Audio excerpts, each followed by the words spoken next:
Yesterday was Australia Day. We had all the arguments about that, but there's no argument about today. January 27th is International Holocaust Remembrance Day. Josh, your parents came out to Australia. Your mum escaped the Holocaust. Bet she never thought she was coming to a land where her son would be the Federal Treasurer and maybe even Prime Minister one day. Well, certainly the dreams of the survivors have been realised by the great opportunity that they've been presented here in Australia. We're a country of freedom, we're a country of tolerance, we're a country of diversity, and we provided a safe haven for around 27,000 Holocaust survivors, with only around 1,000 left today, Rowan, because as time passes, their numbers dwindle. That's why it's so important that we remember on Holocaust Remembrance Day what transpired in that very dark chapter in world history, when there was a crime not just against the Jewish people, but a crime against humanity, with people who were disabled, political and religious prisoners, Jehovah's Witnesses, homosexuals, the Roma, Sinti were all killed by the brutal Nazi killing machine, as well as 6 million Jews and, tragically, heartbreakingly, 1.5 million Jewish children.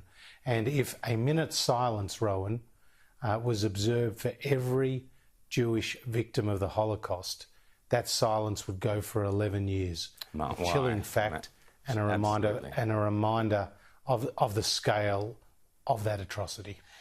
Josh, we've seen outbreaks of anti-Semitism in the last 12 months, particularly you warned last year about far-right extremism. This year we've seen far-left extremism. In LA, for example, during the Black Lives Matter riots, Jewish shops were targeted with anti-Semitic slogans, windows smashed and so on.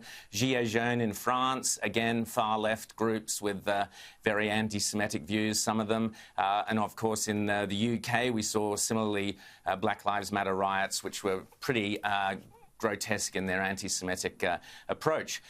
What is the warning there for Australia and for the world about the far left? Well, anti-Semitism tragically is on the rise, not just here in Australia, but around the world. And it's a function of ignorance. It's a function of a lack of understanding and empathy and learning the lessons of history.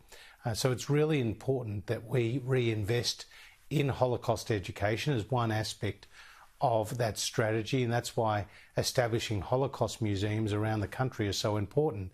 And the federal government under Scott Morrison has partnered with the Western Australian government, the Queensland government, the South Australian government, the ACT government, in order to promote Holocaust remembrance and Holocaust education. And as you know, both in New South Wales and in Victoria, there are established museums with testimonies, with exhibits, with literature, which can be provided to school children so that they understand what actually transpired, so that we all say never again.